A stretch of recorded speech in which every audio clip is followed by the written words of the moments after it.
Hello and welcome to Live Fit, Ignite Change, where together, as a community, we inspire each other to live a fit life, ignite the change we wish to see, and thrive in all areas of life.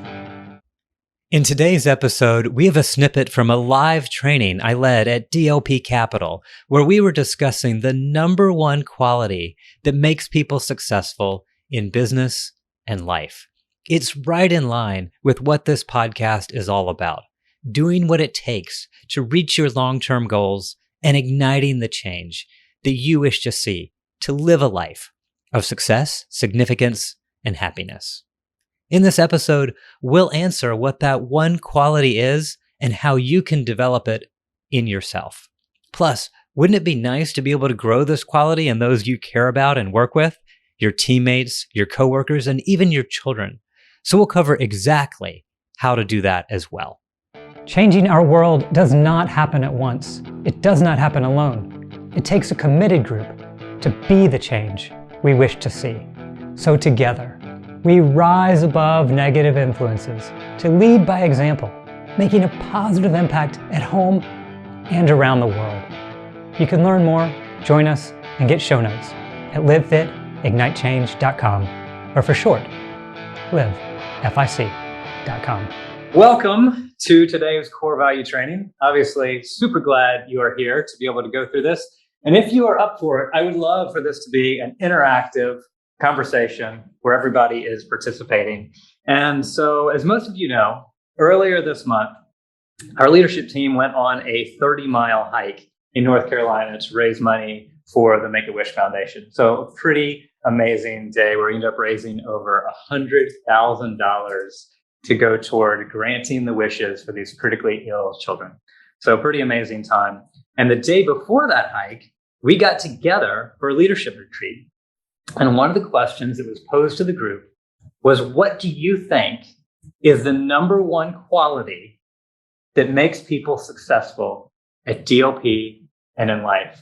So I'm going to give you a second to think about that, and hopefully then people can start chiming in on the answers, because the next day on the hike, Don and I actually had quite a lot of time to talk through this, and we kept coming back to three things that the group came up with.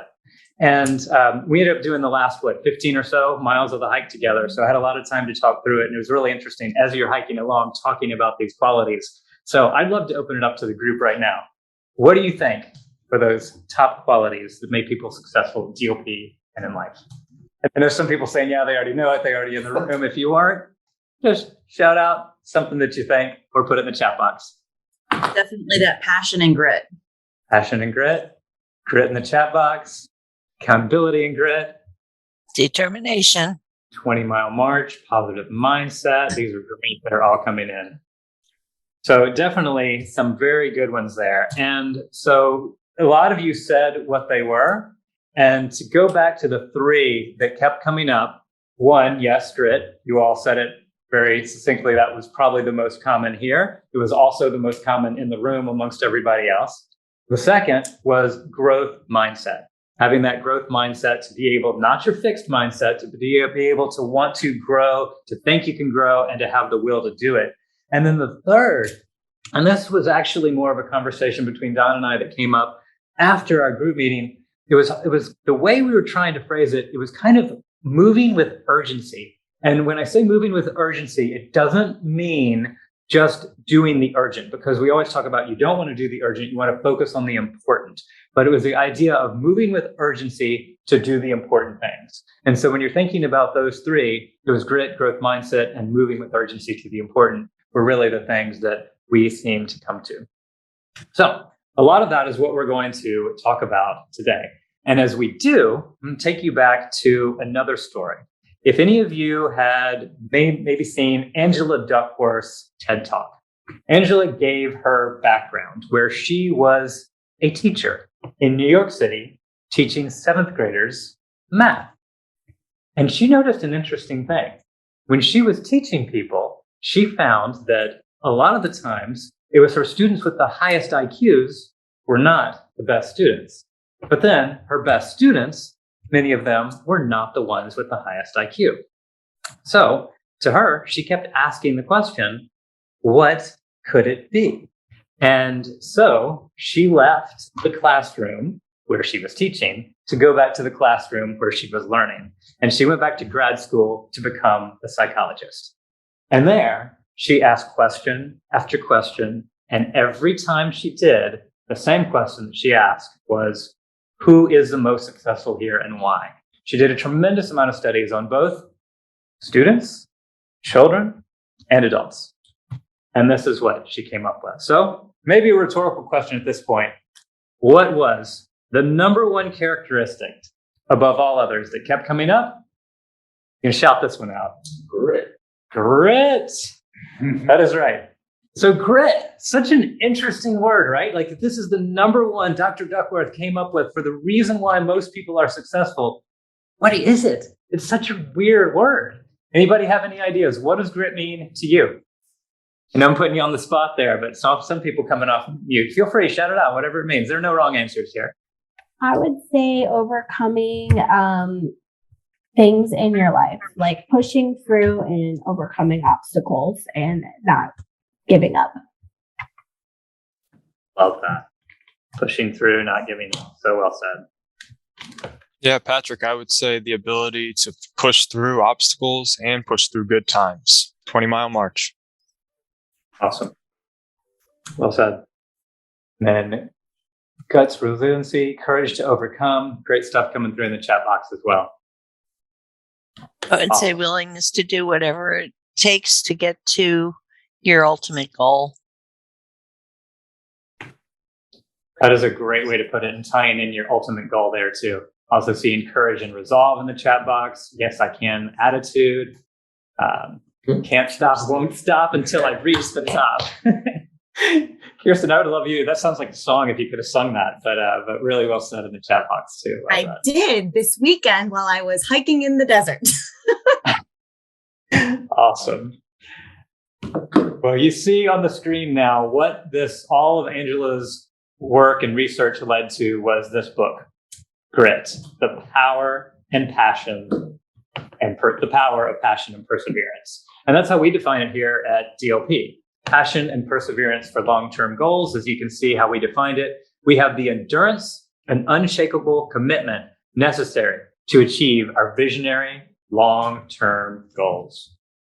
And as Dr. Duckworth defined it, she went into a bit more detail here. Grit is passion and perseverance for very long-term goals. Grit is having stamina. Grit is sticking with your future day in, day out, not just for the week, not just for the month, but for years, and working really hard to make that future a reality. Grit is living life like a marathon, not a sprint. So when I read that definition, especially the part about day after day, week after week, year after year, what other core value does that sound like? 20-mile march. Thank you, Marilyn and Aaron. Well said. Absolutely. 20-mile march. And so many of our core values do tie together. And this one is so true. For those that aren't as familiar with the 20-mile march story, obviously came popularized by Jim Collins' book, Great by Choice, which had two teams marching to the South Pole. And they were kind of in a race to get there. The team that marched 20 miles a day after day, week after week, no matter what the prevailing conditions were, they got to the South Pole first and they all made it back safely. And then the other team, who would go 40 miles on the good days and stay in their tents on the bad days, did not make it back, unfortunately, and were much later. Those that did arrived later. So it's that whole idea. They tie together a 20-mile march, grit, making them work together. That is what this is all about, to be able to have that fortitude to keep pressing forward day after day. So as we go on to a bit more of the research from this, we talk about what grit is. And this is something that Don has often said, where grit is what separates the most successful people in the world from everyone else. And so according to Dr. Duckworth's research, she looked at talent or effort.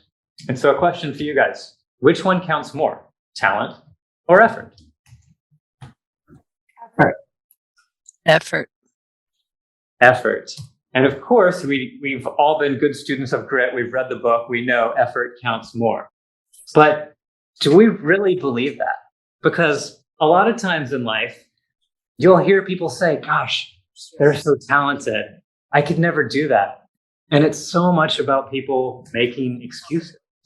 But if you really do look at it and look at Dr. Duckworth's definition, the first part was, yeah, it does help to be talented in things, but you can't just have God-given gifts and never work on them.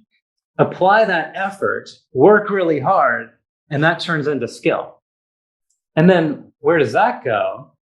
The next part is you take that skill and you put even more effort in, and that leads to achievement. And so in this, you could look at it and say, well, effort counts twice, right? Or is it even more than that? Because talent times effort equals achievement, which means talent times effort squared is achievement. So your effort is exponentially more important than your talent. So again, good news for all those that want to work hard. Yeah, you got to have some talent there, but work hard to really lead to that level of achievement that you're looking for. All right. So moving on, would you like to improve your grit? And do you think that we'd have the ability to?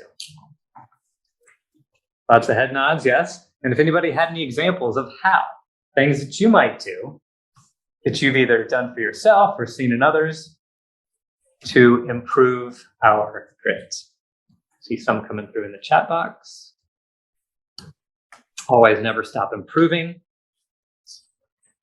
Patrick, doing a 30-mile hike, I think that improves grit. Well said, Jason. Constant improvement, yes. Kyle, that's interesting. Wake up every day at the same time. The schedules and routines, doing the habits. The habits is a huge part of this. I think to Jason's point, made in just a little bit, but the 30-mile, having that goal in your mind and knowing that, yeah, you're going to have to dig deep at some point or at a lot of points along the way. But goal setting, I think, comes down as a key component. Can you set that goal? Even with our rocks and milestones, are there practical steps to get you there that you can focus on and dig deep and check those off and continue forward? So well said, Colin. Thank you. And to ride the coattails of, sorry, go ahead, Catherine. No, I was just going to say, before I read the book Grit, I thought it was, either in you or not, right? That ability to kind of persevere, and it was, part of who you were. And, then looking back on things that I was proud that I accomplished along the way, whether it was, mastering and then loving rock climbing and, professional things as well. It was always because I stuck with it or chose the harder route to kind of accomplish something. So I can see how you can improve on it through all the tools that everybody is, kind of coming into in the here and in the chat. Outstanding. Thank you so much for sharing, Kathy. And I see Stephen put in the chat box to participating in Driven for Greatness by making time for listening to books. And absolutely a great way to continue to improve. And I think, Kirsten, you were about to say something as well. Thank you. Yeah. Kind of riding off of the coattails of what Melanie just spoke about, utilizing some of the tools that we have, alignments. Oh my gosh.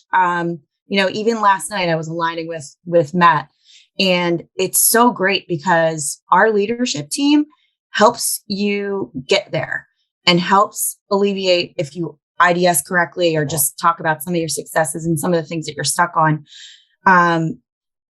You're able to conquer the fear together and kind of get a little bit more clarity on the path that you're taking so that you can put more effort in, that you're taking the right steps, and I think that helps me stay on course and know that I can keep going for it. And where people say, no, you can't, I know that I have the backing of some really great leaders where I could say, oh, I can, and I'll do it twice just to prove you. And that's my grittiness. So just to chime in here for a moment, what Kirsten is talking about on alignment, it's a critical part of the elite execution system that's been implemented at DLP.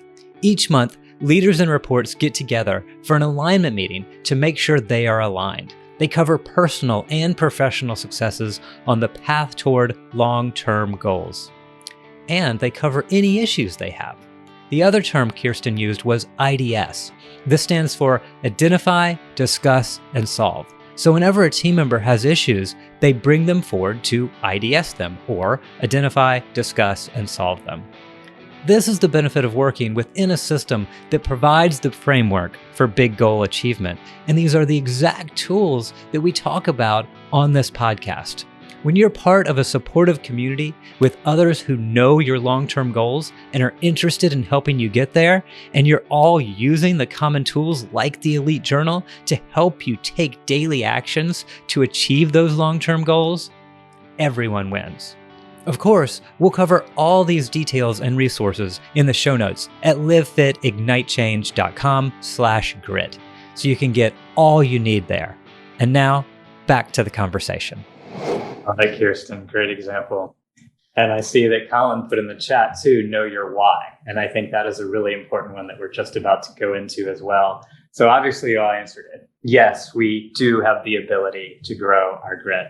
As Dr. Duckworth said, there are 4 ways if we intentionally direct our focus, we can improve our grit. 1 is develop a fascination with what you are trying to do. Number 2, strive to improve daily. Number 3, remind yourself of your greater purpose. And number 4, as we talked about, adopt a growth mindset. So some great things that you can do there to focus on those 4 intentionally. And remember, Don always talks about living with intentionality. That is definitely 4 ways that we can do it to improve. So this relates to what Colin had put in the chat box, knowing our why. Angela talks about the pyramid of goals. And if you look at this chart down at the bottom, it starts off the lower level goals. Lower level goals might be considered like your daily to-do list goals. Then that moves up to your mid-level goals. But then all of these should be leading up toward your top level goals, which some scientists have called your ultimate concern. Now, that ultimate concern is a goal that you are absolutely tenacious about, stubborn about, you are aligned to. You go to bed thinking about it at night, you wake up in the morning thinking about it. That's the ultimate concern that drives you. When Dr. Duckworth has talked about it, she suggested that this be about 10 or so words. So as an example, what hers is to help children thrive using psychological science. So everything she does is related to that ultimate concern. For mine, it's to inspire humanity to rise above challenges, to live fit, fulfilled lives. And so if we're thinking about our ultimate concern, you notice in the diagram here, one of the goal spots is missing on your low-level goals.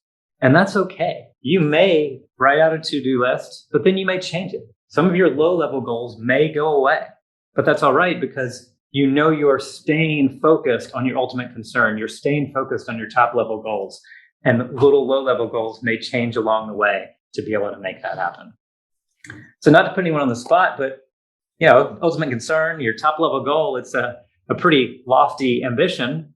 If somebody hasn't come up with it already, no pressure. But if you have a top-level goal that you'd like to share, would anyone like to share what their top-level goal may be? Yeah, I have a combination of 2. One is to get my PhD and do a TED Talk. Nice. I definitely look forward to seeing your TED Talk, Amanda. Awesome. Well, very good. Thanks for sharing. So as we said, focusing on those big goals, you keep that top level goal, your ultimate concern in mind. That is what we want to focus on. Set the goals that you can focus on years down the line, like PhD, getting that TED Talk, being able to do these big goals in life.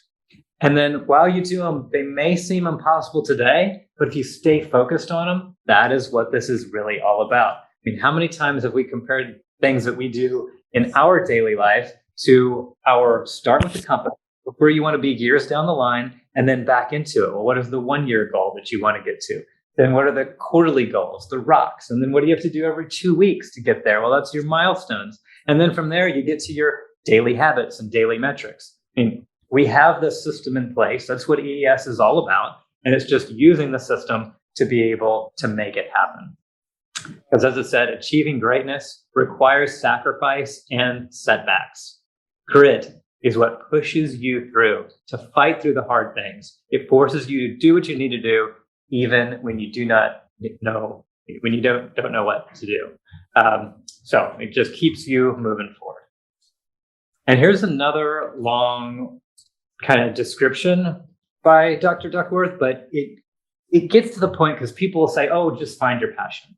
But what she's talking about here, this passion, this ultimate concern, is much deeper than that. So what she said was, what I mean by passion is not just that you have something you care about. What I mean is that you care about the same ultimate goal in an abiding, loyal, steady way. You are not capricious. Each day you wake up thinking about the questions you fell asleep thinking about. You are, in a sense, pointing in the same direction, ever eager to take even the smallest step forward than to take a step to the side towards some other destination. At the extreme, one might call your focus obsessive.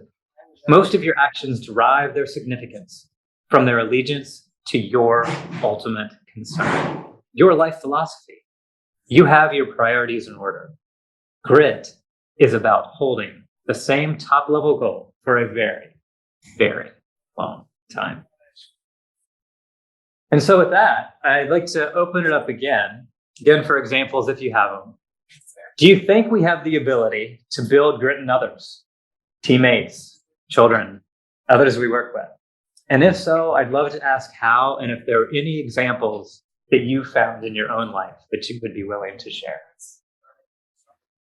Jackie says in the chat box emphatically, yes.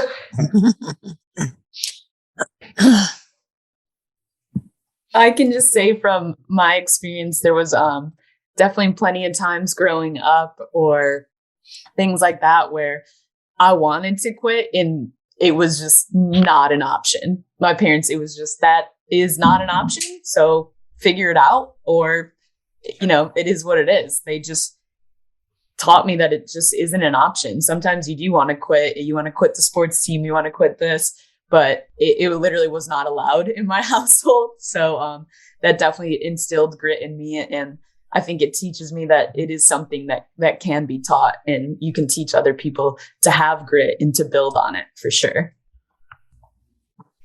Awesome. Well said, Jackie. Thank you. And yes, Kaylee puts in the chat box, yes, by sharing your story and inspiration. Absolutely. Sarah looks like she's leading by example, saying we always work out in their garage gym and have the kids hang with us, even if they're just playing. They're watching us move, and a lot of times they want to get involved. We love it. That is awesome. I love that too. Kyle saying helping others find what they are passionate about. Typically, we'll only see folks become laser focused on things they truly care about. Absolutely. So well said. These are all great points. All right. And for some specific examples in building grit in others, using children as an example. So you obviously want to praise your children, encourage them, and teach them to work hard. But when you do, it's putting focus on the activities that will drive the desired results. So, for example, if your child gets a great grade on a test, tell them, I am so proud of how hard you worked and studied, not just saying you are so smart.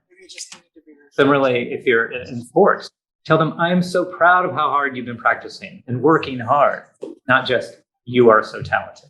So it's also in the language and the way we give that praise that can also help instill it in others. So as we get close to wrapping up here, we're about to get to the final action steps. I'll just open it up one last time. This all seems to make sense. I mean, it's stuff we know, but it's putting it into practice. And I'd love to open it up to you guys if there are any other closing thoughts before we move on to action steps on grit in your own life, applying it to others, and helping others live with it. I think socially, openly communicating with others around you to help influence them, but also hold yourself accountable. I think that in all of our social networks, we want to share and we want to inspire. And I think that, you know, a way to really build grit in others is not only to show them that you're holding yourself accountable, but it's also building the awareness that they have an open door to share with you about their grit in the ways that they focus and their priorities. So I think it's a big social opportunity for us to work together in unison in this community. That's part of our culture, and it's safe. Awesome. Really well said. Thank you, Stephen. And so then as we move to close, it's always nice to wrap up with some action steps. So here are a few that you can do. Now, first off is taking the grit scale. Actually, at angeladuckworth.com/grit-scale, she has a grit test that you can take. And it's interesting. We talk about, yes, you can improve your grit. Take it once, then take it again later. You can get better at it. So even if you've taken it, go back, take it again. So that's a great resource. Number 2, complete your personal compass and define your top level goal, your ultimate concern. On that, you have your mission. I've added a purpose to mine. I added my ultimate concern to mine. So use the tools we have and expand it. Next, implement daily discipline as a habit. That came up in our discussion earlier. Definitely want to do that. Next, combine small, low-level daily goals with a larger vision to stay consistently motivated. Next one, journal and track the daily metrics to improve daily. And then again, as came up earlier, join and attend groups to improve in business and life, such as our Driven for Greatness book, where we get together to talk about books to improve. And then bonuses, obviously, read the book Grit. Also, other similar books, The Compound Effect and The Power of Consistency. So with that, that is your core value grit training for the day. Hope you all enjoyed it. All right, there it was. And thank you so much to everyone who participated in this discussion. I know we covered quite a lot there, so you can get all the details in the show notes at livefitignitechange.com/grit, or for short, livefic.com/grit. And I'm sure going forward, you'll have even more passion and perseverance toward your long-term goals. Just as we mentioned the tools in today's discussion, on this podcast, we're often talking about the tools we have available to us to put the habits into place, to take the daily actions to help us reach our long-term goals. All of these are linked in the show notes. And of course, we're here as a community to help you along the way. If you resonated with this and would like to live fit and ignite change in your life, you can get started for free at livefitignitechange.com/start, where you can join our community of high performers and get access to our Kickstart resources for free. You can choose if you'd like to start on the path to getting in the best shape of your life and or ignite the change you'd wish to see by casting a vision and taking the steps to get there. You can get plugged in at livefitignitechange.com/start, or for short, livefic.com/start. Also, my family and I, we're igniting the change that we wish to see in the world by helping others live fit. We were sick of all the processed, sugar-loaded foods and drinks marketed to us, especially to our youth. So we're developing a line of truly delicious, grain-free, sugar-free products that children and adults love as part of our InRive Performance Nutrition brand. Learn more and join the InRive Insiders for free to be the first to hear about samples, launch parties, and specials at inrive.com. That's INRIVE.com. Thank you so much for tuning in, and please be sure to like, share, rate, and review this show. This is what's needed to help reach more and serve more, so together we truly can ignite the change that we wish to see. Thank you so much for your help in making it happen. And I hope you make it an outstanding day and go forth to light, love, and serve the world and live the life you've always imagined.